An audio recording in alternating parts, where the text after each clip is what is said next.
pour avoir commis un braquage de 100 millions d'euros. Ouais. En te disant, c'est bon, quand je vais sortir, j'aurai 100 millions d'euros. Mais le problème, c'est que ce qui va se passer pendant ces années en prison, il y a beaucoup de choses que tu ne pourras pas racheter même avec la plus grande richesse du monde.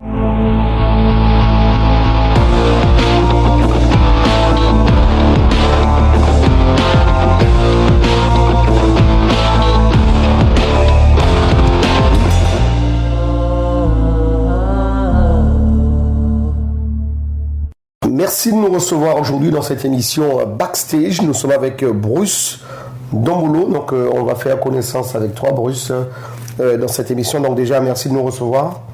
Alors, Bruce Dombolo, je vais faire court, mais on est là pour en discuter.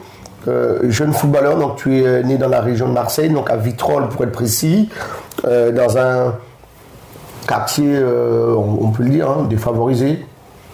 Ouais, quand même assez. Ouais. Ouais. Et puis très vite, tu es repéré, donc tu as été donc, au Nîmes Olympique en tant que jeune footballeur.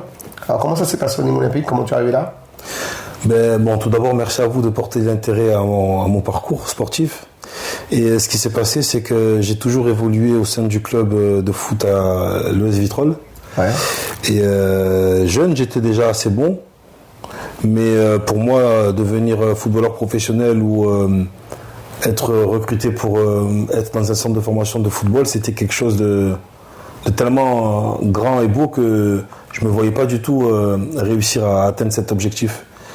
Mais il s'est avéré que vers l'âge de 13 ans, il y a eu des signes forts. À l'époque, je jouais attaquant. Ouais.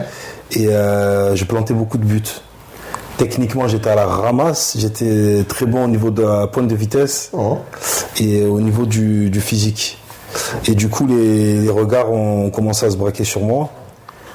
Tout a commencé, le déclic, c'est lorsqu'à 13 ans, on a fait un match amical qui a été organisé exprès pour que je puisse être vu par à l'époque Détecté Monsieur Courbis, qui était l'entraîneur de l'équipe 1, mais qui avait un de ses neveux qui jouait dans les moins de 13 ans. Il y avait un match amical qui avait été organisé. Et ce match-là, j'avais été très, très, très brillant. Ouais. Et je me rappelle qu'à la fin du match, Monsieur Courbis était venu me serrer la main en me disant que il fallait que je continue à travailler. Et ça m'avait très, très, très motivé ce jour-là. C'était pour moi quand même un signe fort. Et par la suite, à l'âge de 15 ans, j'ai été amené à faire une détection. La première détection que j'avais faite, c'était à l'Olympique Lyonnais. Ouais. Ça s'était très mal passé, j'avais été nul. J'avais vraiment été nul, je ne sais pas si j'avais été pris par la pression ou la structure qui était pour moi quelque chose d'extraordinaire. Du coup, je n'ai pas pu vraiment m'exprimer sur le terrain, j'avais été nul. Du coup, ils ont refusé de me prendre.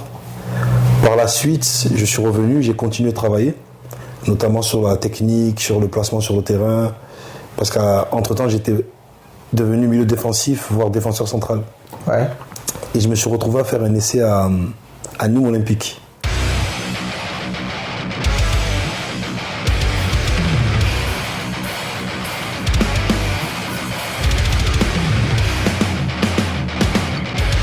Tu quittes rapidement le sud pour aller t'installer donc, en Bourgogne, donc c'était à Auxerre. C'est ça. À Auxerre, donc club réputé, donc grand club formateur du football français. Le rêve se concrétise. Tu rentres dans un club structuré. C'est le rêve donc de tout gosse qui nous regarde tout jeune, en vie. Donc voilà, on a l'image de Giroud, donc formateur avec les grands joueurs qu'il a côtoyés. Et là, c'est bon, bingo, tu es parti pour Auxerre. Bon, Nîmes, c'était déjà une très bonne structure. Ouais. Mais Auxerre, ça n'a rien à voir. C'est quelque chose de... Surtout qu'à l'époque, là, on parle de ça, c'était dans les années 2000, je crois, dans les années 2000. Dans les années 2000, donc ce qui avait suivi la victoire de l'équipe de France, Coupe du Monde, et après derrière avait eu l'Euro. Et c'était une période où la France était réputée pour avoir la meilleure formation de jeunes en France. Et la J Auxerre, qui était quand même le club formateur numéro 1 en France, avec Nantes à l'époque aussi. Ouais. Et du coup, être à Auxerre, c'était quelque chose de vraiment, à cette période-là, quelque chose d'extraordinaire. Extraordinaire. Donc, tu as croisé qui à Auxerre, par exemple, parmi les grands joueurs, les grands noms? Parmi les grands joueurs, bon, au niveau moi quand je suis arrivé à Auxerre, c'était en 16 ans. Ouais. Et dans l'équipe première, c'était la grosse équipe d'Auxerre. C'était en attaque Djibril Cissé, Olivier Capot, Khalilou Fadiga, Philippe Mexès, Jean-Alain Boumsong, Andy Faye, Jaurès, Radé.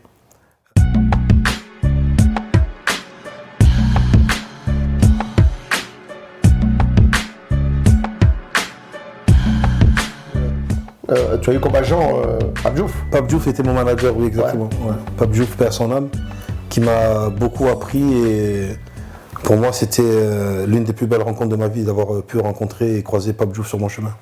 Pape Diouf t'oriente vers l'Italie. Ça a été donc le choix pour toi, donc redescendre donc, vers la Méditerranée, t'installer donc en Italie, donc dans un bon club. Ouais. En fait, le club à l'Italie, c'était en 2003, il s'appelait Ancona Calcio. Ouais. C'était un club qui venait de monter en première division. Serie A, ouais. Donc on savait qu'ils allaient jouer le maintien. Et stratégiquement, Pape Diouf m'avait conseillé d'aller là-bas. Il m'avait dit que c'était bien si je commençais en équipe réserve. Donc là, tu sens que voilà, ton rêve se concrétise, la réalité s'installe, Strass, Payet, l'argent en Italie, football professionnel. Finalement, le rêve, il a porté de main là. On a deux pas. Ce qui se passe, c'est qu'au moment où j'intègre l'équipe professionnelle, je m'entraîne avec eux, il y a beaucoup de médias qui me sautent dessus, donc il y a beaucoup d'articles de journal. Donc j'avais le nom, j'avais la réputation. Lorsque je sortais dans la rue, on me demandait des autographes. Oui, on me reconnaissait. Mais il y avait un hic, c'est que cette période-là, c'est là où la crise financière a frappé l'Italie très fort. Et du coup, financièrement, ça s'est très mal passé, quoi. On ne voyait pas d'argent. On n'était pas payé. Et on était payé au lance-pierre, vraiment juste de quoi pouvoir remplir son frigo. Et encore. Et c'est une situation que j'ai très mal vécue. Ouais. Sur le plan footballistique, j'étais irréprochable. J'étais en train de bosser, j'ai travaillé, j'ai fait ce qu'il fallait faire. Mais derrière, il manquait ce truc. D'accord. Non, l'argent n'y est pas. L'argent n'y est pas. Et là, tu te dis, tout ça pour ça. Donc, j'ai travaillé pour devenir un footballeur professionnel. Je suis à 2 doigts de devenir un footballeur professionnel. Il n'y a pas donc le salaire donc, au bout. Et là, donc tu rentres en France. Je rentre en France. Ouais. Et je franchis la ligne à ne pas franchir, c'est-à-dire que je m'oriente vers les vols de mes armées. On fait des choses qu'on regrette vraiment. Avec le temps, j'ai prêté serment. Je l'ai fait sincèrement. J'ai démarré dans les braquages, j'avais 20 ans. Je me suis fait interpeller à la sortie d'un braquage qui avait foiré.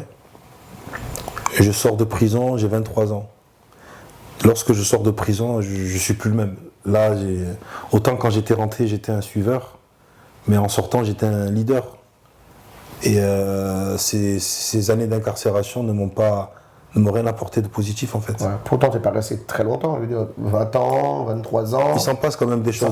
Il s'en passe. Et le temps a été super long, hyper long. À cette période-là, donc en prison, commencé, tu te dis, voilà, tu t'endurcis, tu deviens dur, tu te dis, bon voilà, je vais ressortir, je vais repartir encore plus fort et là, je ne me ferai pas avoir. Exactement. En fait, ce qui m'a tué, c'est le fait de tourner en rond autant d'années, autant de mois. Moi, je pensais qu'au bout de 3 mois, 4 mois, la justice allait me faire sortir et me laisser reprendre ma carrière. Ouais. Et chaque semaine, je pensais que j'allais sortir. Et quand tu penses que tu vas sortir chaque semaine pendant 2 ans, 3 ans, ça te rend fou au bout d'un moment. Et malheureusement, fou, je le suis devenu, je suis sorti et j'ai commis encore d'autres braquages. Je les ai enchaînés, sans me soucier du mal que je faisais à ces pauvres victimes, sans me soucier que derrière, c'était ma famille aussi qui allait en souffrir plus que moi-même étant incarcéré.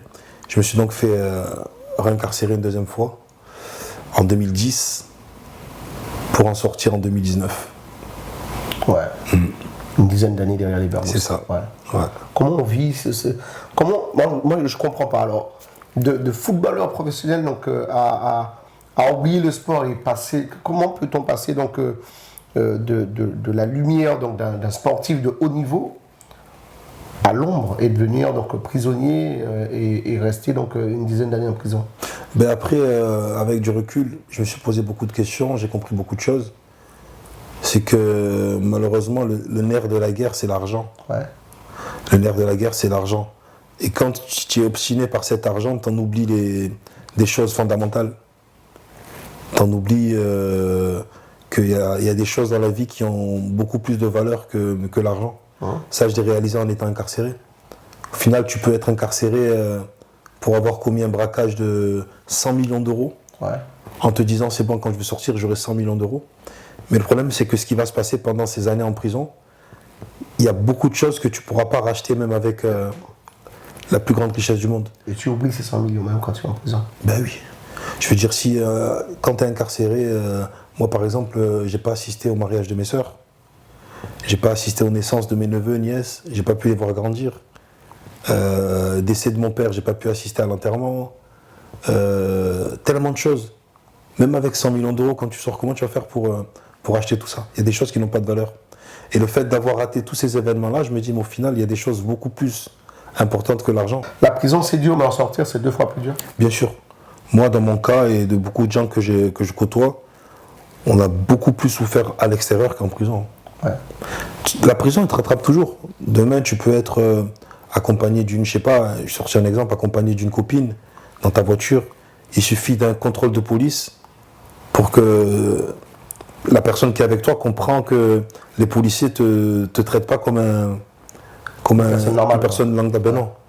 Quand on tape ton nom, on tape, on revient vers toi, on approfondit, on fouille tout le monde.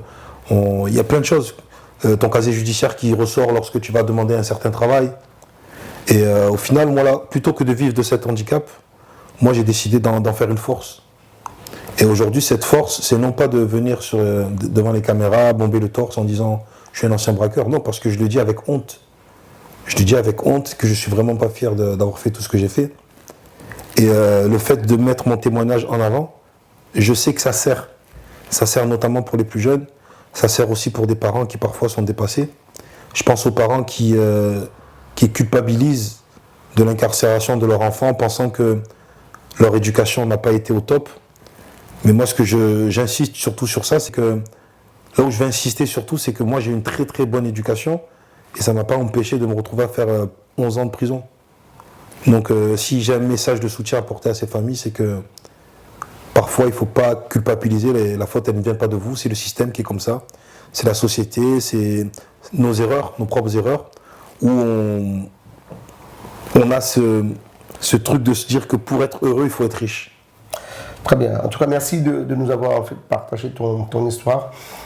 Pour finir un petit peu, quel serait le message que tu as envie donc de faire passer donc, à cette jeunesse qui nous regarde, les jeunes, mais pas forcément les jeunes, ceux qui sont en prison, ceux qui sont derrière, qu'est-ce que tu as envie de leur dire aujourd'hui, toi, Bruce? Ben, que ce soit ceux qui sont en prison ou à l'extérieur, je vais peut-être me répéter, mais surtout garder en tête que ce qui brille n'est pas forcément de l'or et que malgré les difficultés qu'on puisse avoir dans nos parcours, dans nos vies, si on a un objectif, il suffit d'y croire et de se donner les moyens pour les atteindre.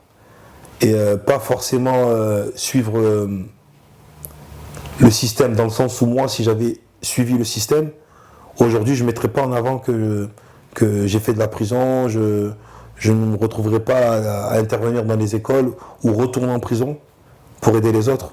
Aujourd'hui, je vis de ça, c'est mon travail, c'est un métier. Tu as monté une association? Car oui, j'ai monté une association, les Miradors. Ouais.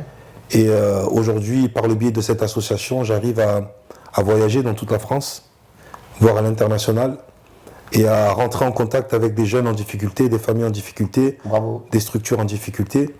Et une chose très importante, c'est que même si je suis passé à côté d'une carrière professionnelle de footballeur, je me dis que dans le football, il y a eu des Maradona, paix à son âme, il y a eu des Cristiano Ronaldo qui y sont encore, des Messi, et je ne pense pas que j'aurais apporté quelque chose de plus que ce qu'eux ont apporté. Donc, je pense que si j'avais été footballeur professionnel, le foot m'aurait beaucoup apporté. Mais je ne pense pas que j'aurais beaucoup apporté au football. Aujourd'hui, j'ai une toute autre vie. Je suis dans le social, ouais. Et j'ai l'impression d'apporter énormément aux plus jeunes. Et ça, pour moi, ça a beaucoup plus de valeur. Merci Bruce Dombolo de nous avoir accordé donc, cette interview pour l'émission Backstage. Si on veut rentrer en contact avec toi, donc, sur ton association Les Miradors. L'association Les Miradors, sinon tapez Bruce Dombolo sur les réseaux sociaux, je suis facilement joignable. Merci beaucoup, merci et puis bonne continuation. Merci beaucoup. À très bientôt. À très bientôt.